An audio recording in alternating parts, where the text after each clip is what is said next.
Book 2, Letters 7 through 12. Letter 7. Rules for Direction.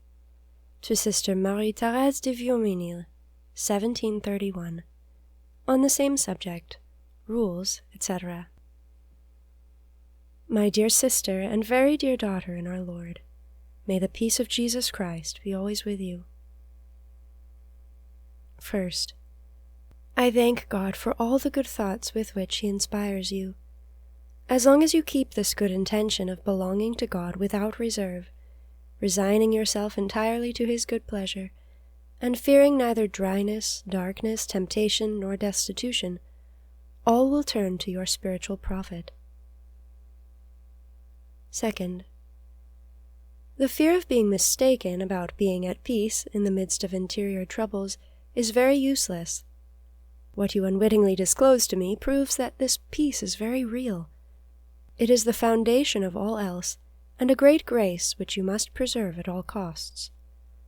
All the attacks and stratagems of the devil are aimed to make you lose it, or to diminish or disturb it, but keep firm in faith and confidence through abandonment. Take care not to pledge yourself by vow to anything whatever. Third, to be completely severed from creatures in the intention and the affections is a great favor which infallibly leads to pure love and divine union. Fourth, the secret presentiment of approaching death may come either from God or from the devil. If it detaches you more completely from all things, without disturbing you or creating discouragement and distrust, it comes from God. If not, it must be rejected, because all that comes from God has a good effect, and it is entirely from the effects that the spirit it proceeds from is discerned.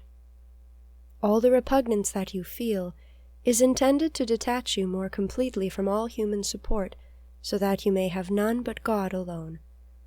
Your interior practices about this are very good, but I am surprised that you have not yet learned that when God permits this darkness, all feeling for good disappears like the sun during the night. All that can be done then is to remain firm and peaceful, waiting for the return of the sun and the dawn of day, when all will be as usual. I give you permission to write 1, 2, 3, or 4 letters during the year, and whenever, after imploring the help of God, you deem it necessary, and if I should think the same, I shall be very particular to reply to you. Letter 8. Advice on Prayer. To Sister Marie-Anne Thérèse de Rosan.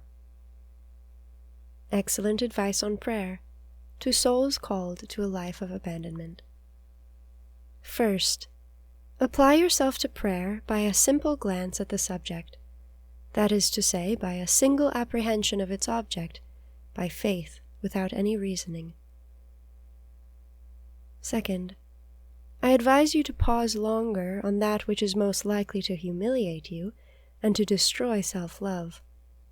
The more distressed you feel and penetrated with a sense of your misery, the more disposed you will be to receive the gifts of God. Third, do not be uneasy about distractions, but when you perceive them, collect your mind and, above all, your heart, by an act of faith in the presence of God, and in a holy repose. If that does not succeed, you can only resign yourself.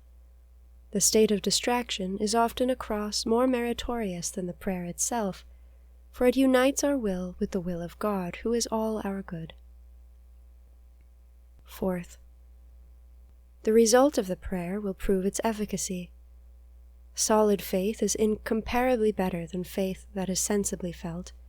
Under its guidance, the soul makes more rapid progress, and proceeds with greater certainty. Fifth, hear Holy Mass with great recollection, and give yourself up to a boundless confidence in the divine goodness, while relying on the merits of the divine victim, Jesus Christ. Sixth, the way of dryness and aridity is greatly preferable to that of consolations, although it is painful. It is only in this way that solid virtue can be acquired. In the other way, The most apparently perfect dispositions are subject to failure at the slightest breath of aridity or of temptation. God usually sends trials to those souls who have enjoyed for some time spiritual sweetness and consolation. 7th. When it pleases the divine goodness to make a soul advance in the way of pure love, fear makes no impression on it. As fear is the forerunner of love, perfect love casts out fear, as St. Augustine says, following St. John. Those who are charged with the guidance of such a soul should carry out the designs of God by conducting it in the ways of love and confidence. If the occasion arises where fear is necessary for the avoidance of evil, God will certainly bestow it. Let this soul continue then to love without troubling about other things, and above all let it avoid all anxiety and perplexity, for this temptation is more to be feared than any other by those who follow this way.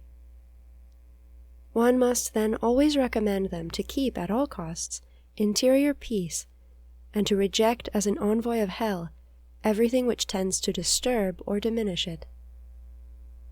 For the rest, know that the most perfect is that which is the most simple, and the most simple is that which contains the least of our own, the fewest ideas, imaginations, and reasonings, in which one single feeling continues longer than the rest. The longer the feelings inspired by grace continue in the soul, the more will it become impressed with them, and the more easily will it act under their influence. That of divine love which contains in an eminent degree all other virtues should form its ordinary food. When it masters all the affections of the soul, it will effect in it an enthusiasm and a sort of enchantment which will make it run in the ways of holiness.